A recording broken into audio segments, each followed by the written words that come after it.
as grounded and as realistic as two fire-breathing 100-foot-long snakes with beautiful women on them can possibly be, you know. Run faster! I can't!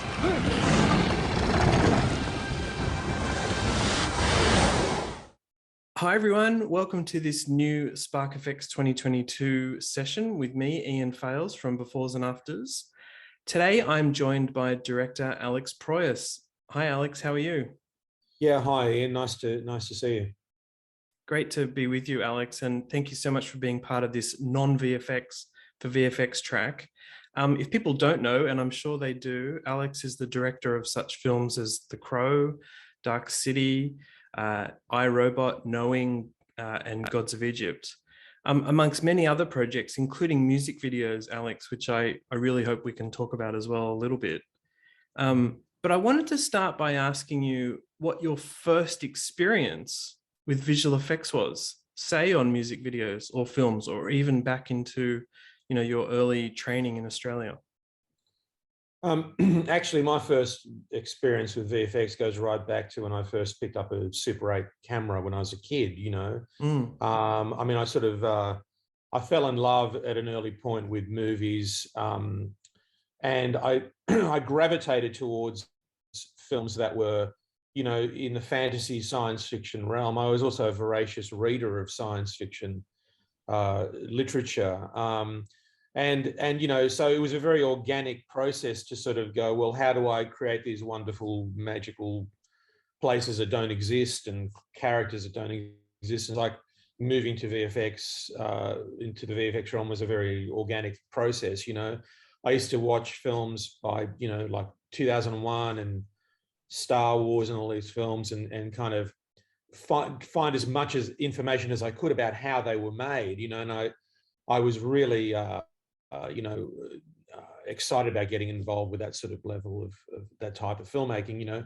So it's a very much part of my DNA, you know. I don't really see the delineation between VFX and normal regular photography, whatever the hell that is, live action photography, because it's all illusion. All filmmaking is illusion. It's just, you know, what level you pitch it at, you know. It's a question of degree. So it's all part of the same process as far as I see, which is why I've always felt odd that there are these people called vendors that you give them all your shots to do, and I've always wanted to be as immersed and involved with that process as possible, because it's you know, it's, to me, there's no delineation between, as I say, any part of the filmmaking process. You know, I want to be involved with it all as a director, you know. So to get back to your original question about when I first started doing it, I mean, I fell in love with also with like Ray Harryhausen films as a kid. I used to see them on television and marvel at the Cyclops and the, you know, skeletons fighting Jason and the Argonauts, and you know, I was blown away by this stuff. And I could see even as a kid that it was there was some weird technique being used, you know, to create these staccato type movement of these characters, you know. But I wanted to find out, you know, what that technique was, how it was done. And so I tried to mimic that. When I found out, I read a bit about it. I tried to mimic, you know, Ray Harryhausen in my bedroom, you know, on Super 8, trying to create these sort of battles with these latex creatures that were built onto wire armatures, and me and my friends, you know, fighting them out in the backyard or whatever, and trying to marry that footage together, which I didn't have a hell of a lot of success at doing, but I certainly learned a lot about the complexities of it. Yeah. And when you did jump into, say, music video production, did that expose you to, you know, the world of more of optical effects and early digital effects? Was that sort of the right time period for that? Yeah, I mean, look, you know, the first thing to know about my music video and even commercial days is, you know, it was a means to an end. You know, I always wanted to make movies, you know, and I think most filmmakers are like that, you know. Some say they aren't, but I believe they all are secretly. You know, a lot of filmmakers get stuck in commercials land if they become very successful, I think, because they can make so much money doing that. And and suddenly they're, you know, if they want to make a feature, they're back to being paid scale on a first feature or whatever. So it's hard for them to break away from the lifestyle they've created, the sort of Faustian pact they've made with with the advertising world, you know. But look, I got into it at a very early point, pretty much straight after film school. We set up a company, me and some colleagues, to make music videos, because we had a lot of friends in bands, and so it was a great education for me. You know, the first part of the education was how to create imagery that will grab the viewer on television at the time. You know, that's really the only medium that was available for music videos, in a very dynamic and you know, interesting way, for a very low budget, if not no budget at times. You know, sometimes the bands would be scraping a few $100 together from their families to pay for film stock. You know, so again, I employed a lot of techniques, which a lot of them in camera techniques. We couldn't afford to do much else, you know.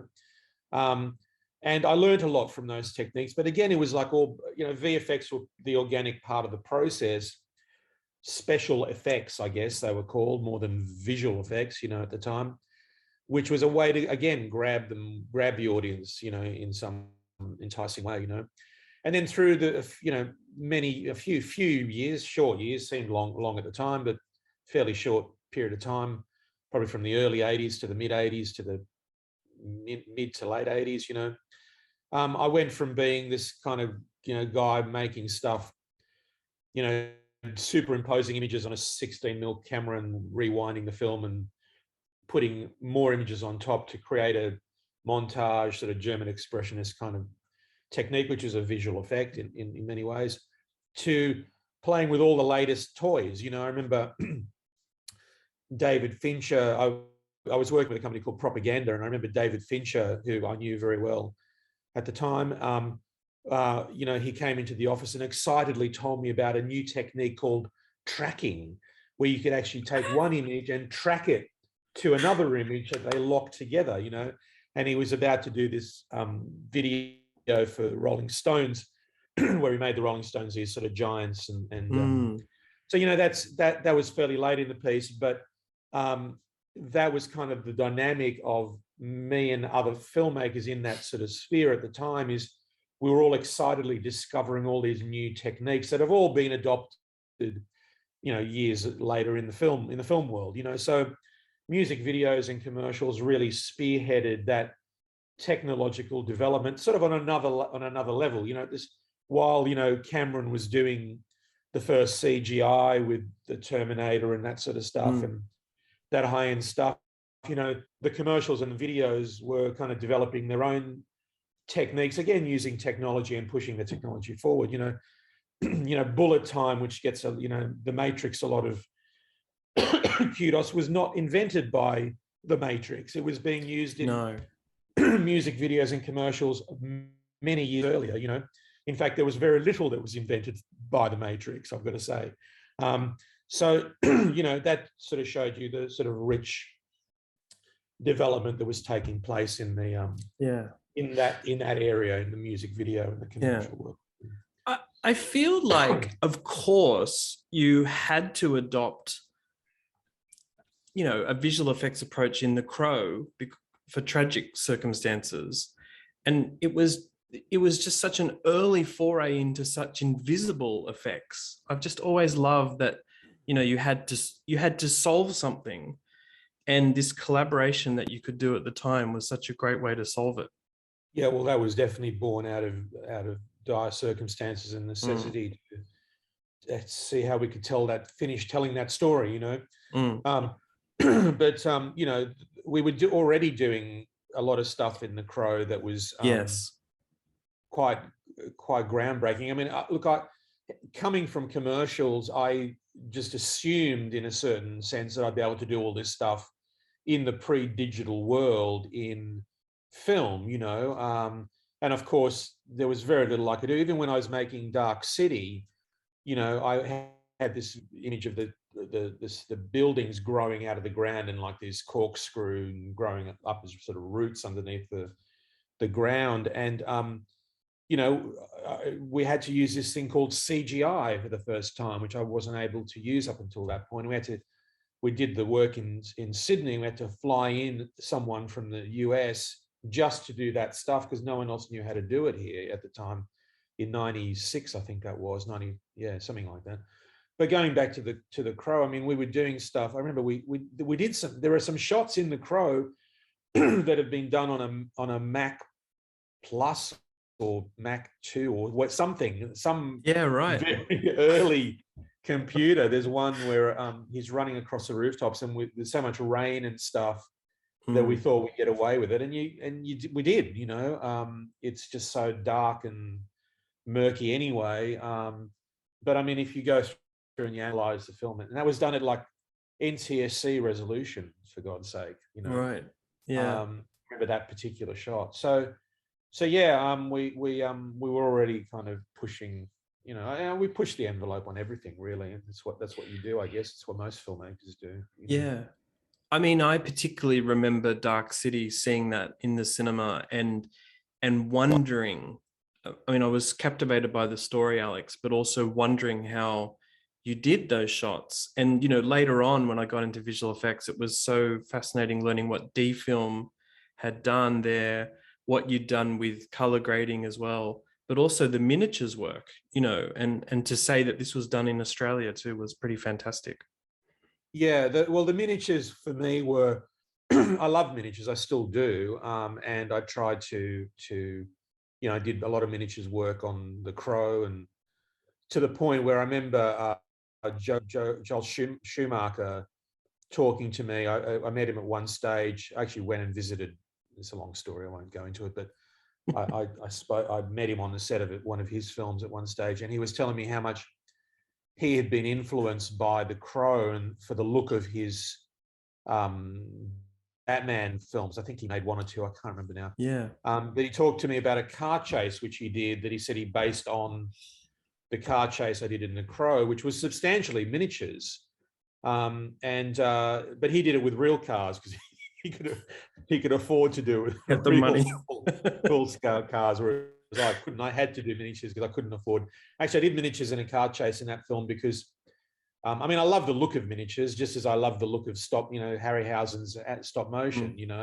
I like the artifice of them. I'm not scared of that. I feel that that's an add, not a, it's an additive quality, not a subtractive quality.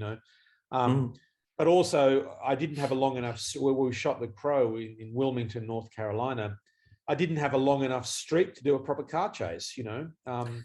There wasn't one in the town, and there wasn't one at the backlot that we were using. It was a very small town, so to get any level of, any feeling of a car chase, I had to rely on miniatures to do that.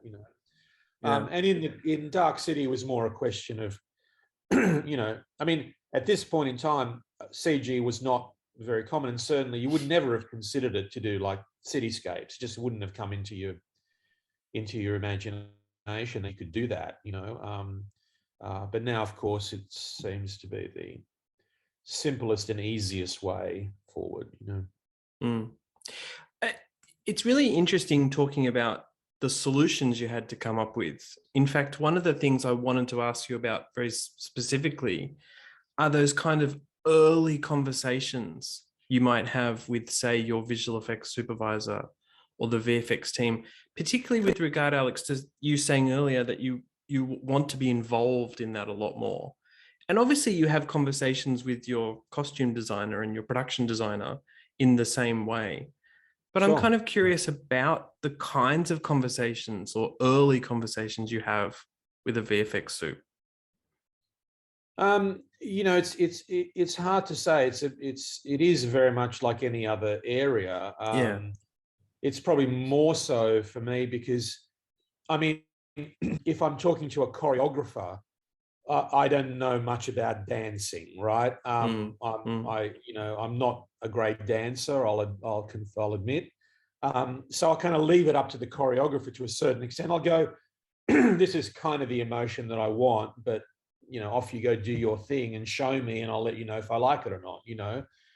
That's a very different relationship to something like a writer or a VFX supervisor, where I'm all over it, because I know a lot about it, and that's dangerous, of course. But I'm also have very, very specific views on what I want and what I don't want. So every film has its own narrative requirements. We're all there to tell a story and tell it as efficiently and as best as we can.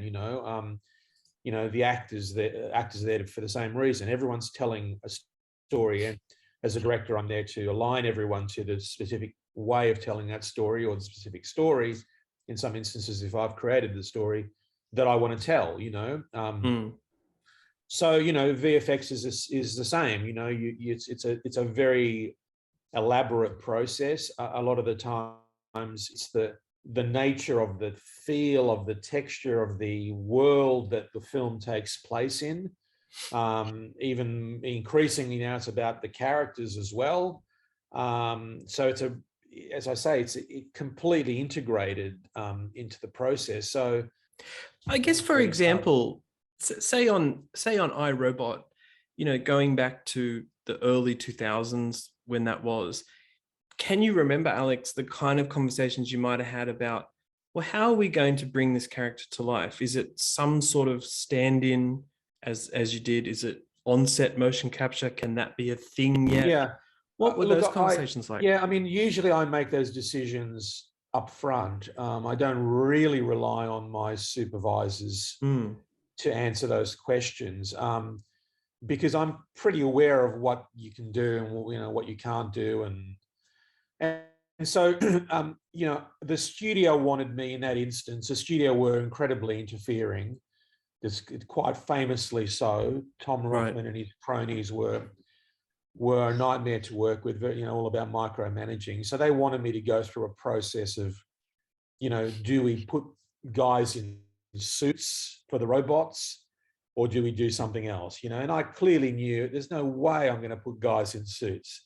The only way it's going to work is with CG. And we were at the point with CG where, I felt pretty confident going into it that the one thing that CG could do well at that stage clearly was mechanical things, things that weren't flesh and blood. But I had this image in my mind of the robots being characters that I wanted to have a certain organic quality to, the way the faces work. So there was that question whether that could be made to be convincing. But on the most fundamental level, I knew that they were supposed to be artificial constructs, and we would get away with that one way or the other. It's just how well we could do that. The early part of that was developing designs with my production designer, Patrick Totopoulos, who's very gifted at creature design. And so we designed the robot. That was a very long process that started before visual effects were brought into it, I remember.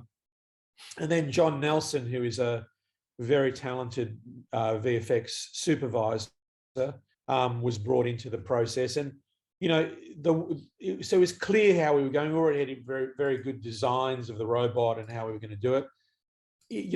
The one good question that he asked me, and a few supervisors have asked me this question, is, of all the effects in the movie, and there was a lot of stuff in the movie, not just robots, of course, car chases and what have you.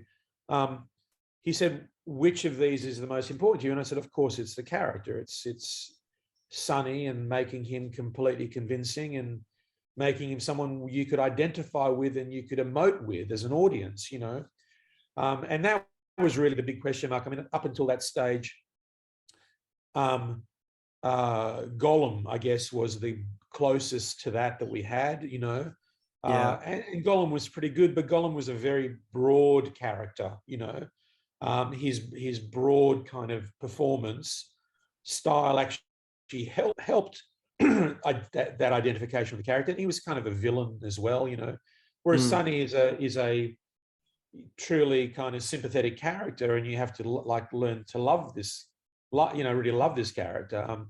So we spent a lot of time discussing that and how we would achieve that, you know, and then the motion capture of Alan Tudyk and all that sort of stuff. So that was, it's how things were done that my supervisors get very involved with and lead the charge with. And John did a fabulous job. You know, he should have won. You know, he was not, Robot was nominated for an Oscar, and he really should have won. They gave it to Spider-Man 3 or something, you know, which was great. But I mean, Sonny was really a remarkable creation that really pushed VFX forward, and you know, those guys really deserved the Oscar on that film. I think it was amazing work.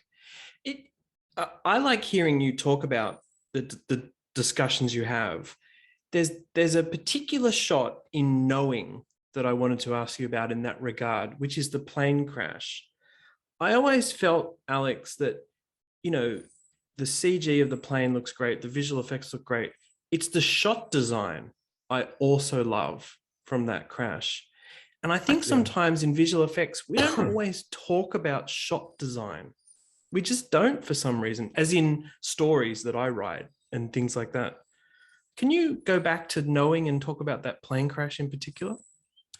I like to design my own shots. I like to storyboard my own images because I feel that you know, I'm the sort of director who I don't go let my DP frame the scene. I frame it myself. You know, I'm very specific about how the scene is structured, and the performance and the actors within the frame, etc., etc. So I like to design it all, you know, and that's VFX falls into that same camp, you know.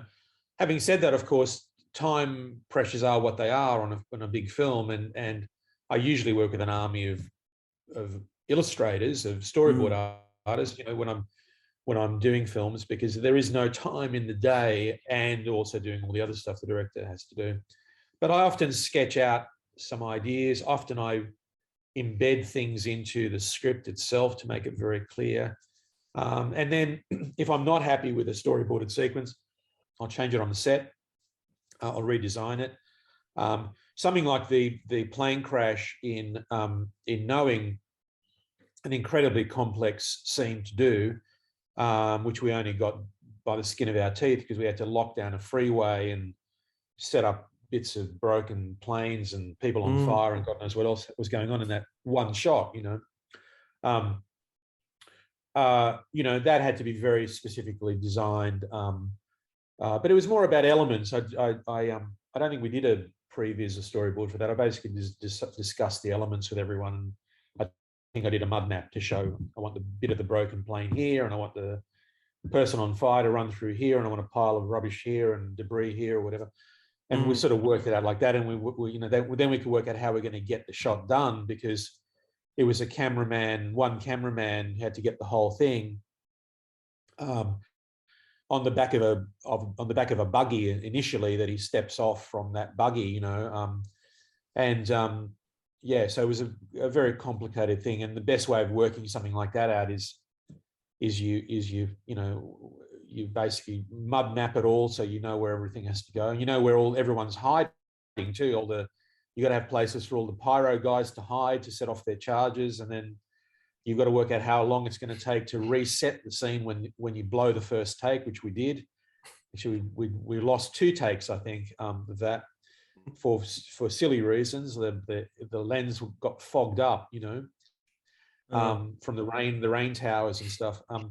So there's all that sort of stuff to consider, yeah,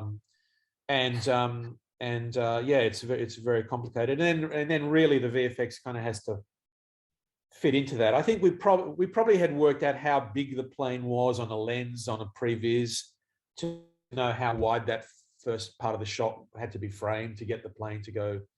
Because of course, from that point on, from when the plane comes in CG, then you're on one shot. Then you literally you drive into, I think from memory, you drive into Nick, and then you follow Nick into the debris field, you know. So that all had to be worked out. So I think the plane and the crash was worked out, so we knew how long it would take for the plane to fly through frame, break its wing, and explode in the field before we could come back to Nick and then go from there. So So yeah, that's the way it all got pieced together. It's such a great shot. When you came to do Gods of Egypt, I mean, Alex, that is a huge visual effects film, and a huge, fantasy film in general. What Yeah. did you see as some of the obvious early and then during the making of it, visual effects challenges on It's Gods? actually almost entirely virtual. It's almost every environment, pretty much Mm, every environment has got some virtual. I don't think there's anything 100% real. Maybe like their little shack at the beginning that they live in, mm, the pretty couple live in. Maybe that's real, but everything is real by I mean a set, yeah. but everything else is being created. Even, for me, the most exciting part of that film was, virtual production is something I've been doing since iRobot. iRobot was one of the first virtual production Yes. films. The sequences in that, the wheel running around 1,000 robots was entirely virtual, and we had this camera that could be slaved to a 3D environment, so I could see where he was amongst all these robots that weren't there. But Gods was very, was entirely that. And we had a crew that would follow us around so they could set up the virtual environments. So I could see what we would, and we'd make slap comps and stuff so that the editor could cut the footage together. But for me, the most exciting part of that was there's a sequence in that film which is they're chased by these two fire-breathing snakes with beautiful women sitting on them, and that was done almost entirely with them on the actors running on treadmills, and we did build some exterior pieces because every time they stop running, we end up in a kind of a little patch of that tomb area, that endless tombs built into the desert floor. And because I wanted the sort of sense of real sunlight whenever they're in that environment. But then from there, every time they get up and run again, we're back into complete virtual world, And I think Method, in fact, did that sequence and did a superb job, I think, in Yeah. creating that that sequence and making it very, very grounded, and as grounded and as realistic as two fire-breathing 100-foot-long snakes with beautiful women on them can possibly be, Yes. Yeah. I guess I wanted to get your director perspective on the good things about VFX production now and maybe the not so good things. Are there some thoughts you can share on that? Well, I mean, I've built my own studio because I'm frustrated, not just with VFX production. I mean, look, I've been blessed to work with some amazingly talented people, and some great. I mean, Weta are incredible to work with, and Digital Domain was great to work with on Robot. And I've worked with some pretty dodgy groups as well. It's like Yeah. anything else.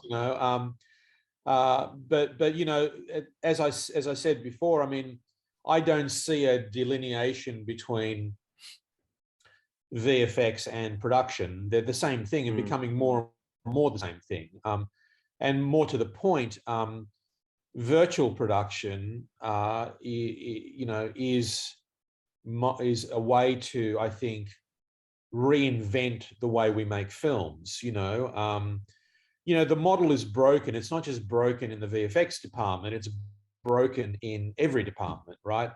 The way films are made, the way films are produced, the way films are financed, the way films are distributed, the way films are exhibited. I think it's a flawed model. And, and it's like we're going through the kind of machinations right now, or the death throes that the music industry went through.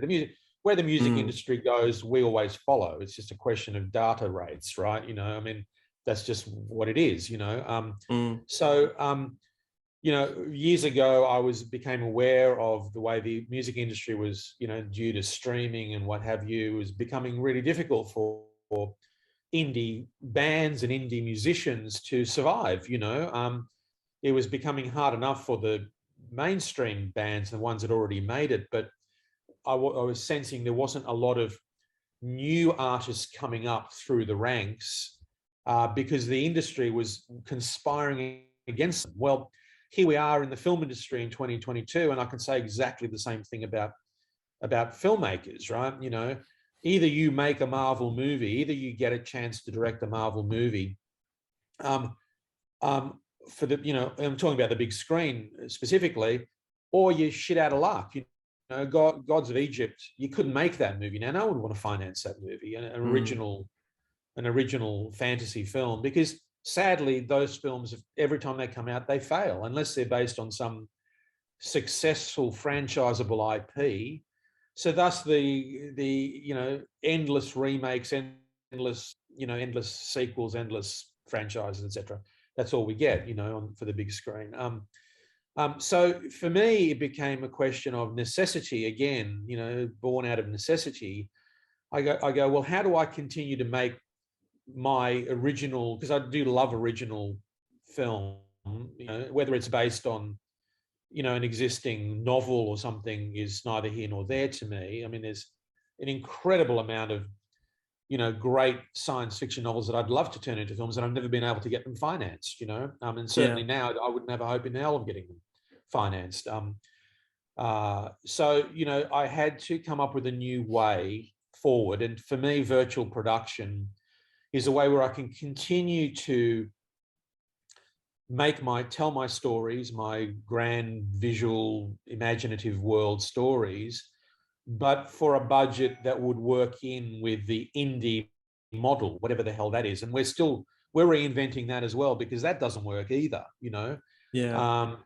So it's a question of having to rebuild from the ground up the very fundamentals of the filmmaking, of the film industry, in fact.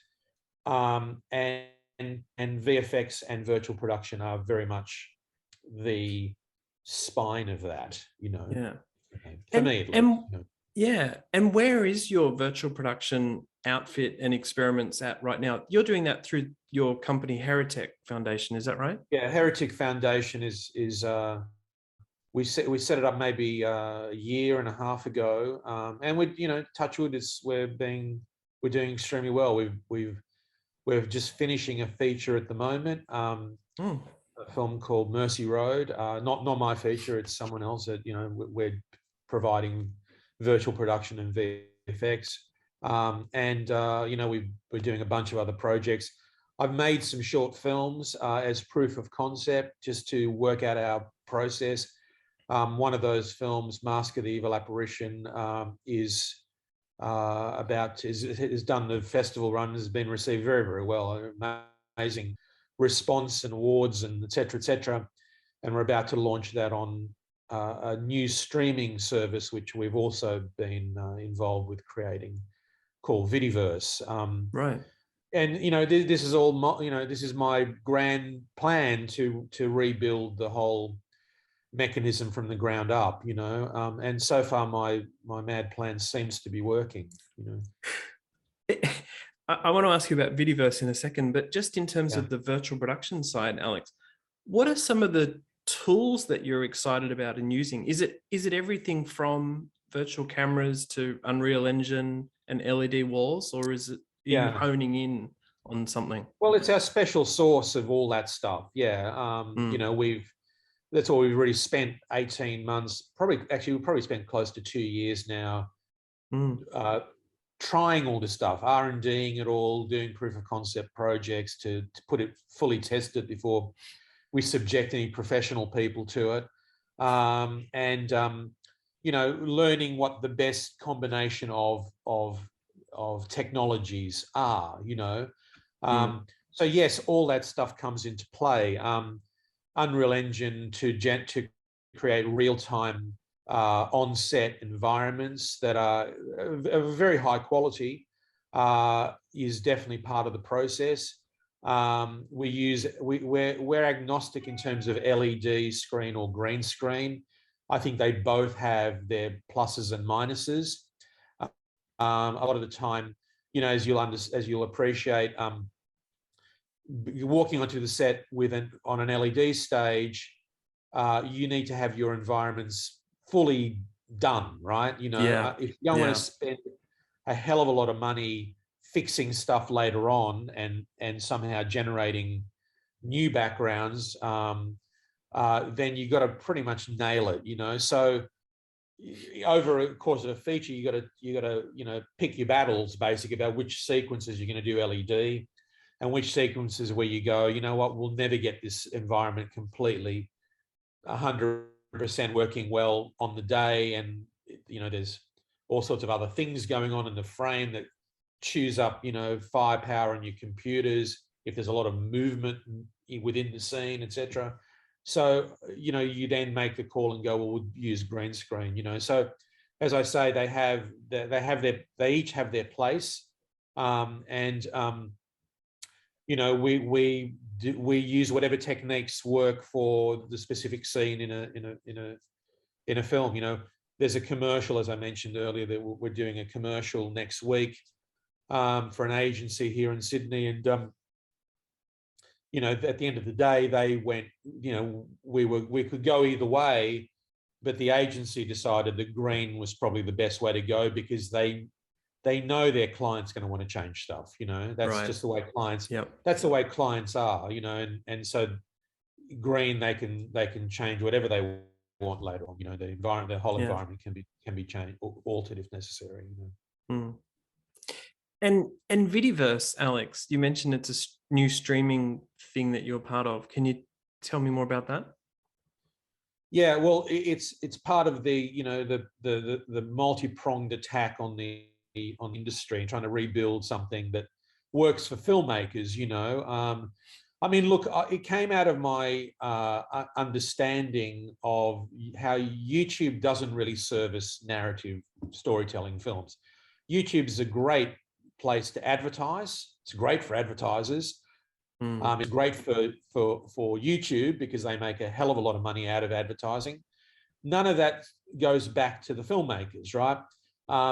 You know, if you're a I don't know, what do they call them? People who influencers or whatever, you know, someone who does YouTubers. Podcasts. Yeah. If you're a YouTuber and you're very successful at that, you play a game well or something, and people like watching you play a game, which is something I personally don't really understand. I'd rather just play the game, quite frankly. Same here. You know, and you have millions of subscribers and millions of hits on every one of your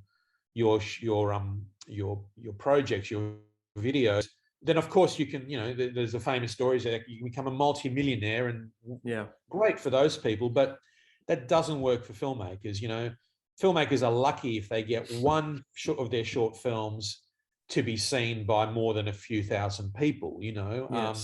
So they will literally make $0 on their short film. So that's not a sustainable model for anybody. So we've created Vidiverse because I was aware of the vast quantity of really great films that are out there, amongst all the not so great films, of course. A lot of my friends are filmmakers who make short films. I like making short films, you know, even though I've made features. I see short films like short stories to a novelist. You know, it's like, I don't see why I can't go between making features and making shorts. But shorts have a bad name because no one can make any money out of them. Well, we want to change that. We want to make it that we can, you know, the filmmakers and the platform, of course, can become a sustainable model for filmmakers, and they can grow. We can grow out of that, develop those filmmakers, and eventually move into features and what have you, and become the Netflix of the future, but supporting the filmmakers as individual artists and building their brands as much as we're building the Vidiverse brand, you know. So, you know, we're basically any proceeds that come from subscribers or people who want to view specific packs of films that we've created these mini packs, mini festivals of like 5 or 6 films. Any of those proceeds are split between the platform and the filmmakers themselves. So I don't know how obviously we're actually about to launch, I hope tomorrow, so I Right. can't tell you that we've had enormous fiscal success, but I guarantee you for every filmmaker on our platform right now, it's going to be something north of nothing, which is what they get on YouTube, right? So it's got to be a Yeah, good thing. It's got to be a that's good thing on that great. basis. Yeah. Right. Oh, I'm going to keep an eye out on that, and I hope everyone watching does too. That's really, really interesting, Alex. That's and a really interesting lineage from your early days to features and still loving to give back to the industry too. I like to hear that. That's fantastic. Great, yeah. Well, Yeah. I did something much like this in 1999, when we all used to party like it was then. I set up a thing called Mystery Clock, which was a Mystery filmmaker's Clock. website. Yeah, yeah. Yeah. Which is my production company Hmm. to this day. But what it was then was a website for a filmmaker's website. Where we could talk about scripts and people could ask me questions, and Mm. actually we're streaming films, and we always wanted to grow that part of it and stream other filmmakers' films. We were streaming bits of stuff that I'd done, in the days when it was dial up and you could watch a tiny image on your screen, On a bit Real like this. Player or something Yeah, like that, not right? even the I quality remember. that I'm looking at you at right now. And it would if you were lucky if it could stream, you'd probably have to download it, but you were lucky if you got it to stream at 12 frames a second, which with a postage stamp, so we were definitely pushing the limits of the technology at the time. But look, if we had sustained that, we couldn't afford to keep it going. It was just too expensive, Mm. so we actually, 2 or 3 years later, we had to give up on it. But honestly, if we kept that going, I might have had YouTube on my hands. This is well before YouTube was even thought It of. is.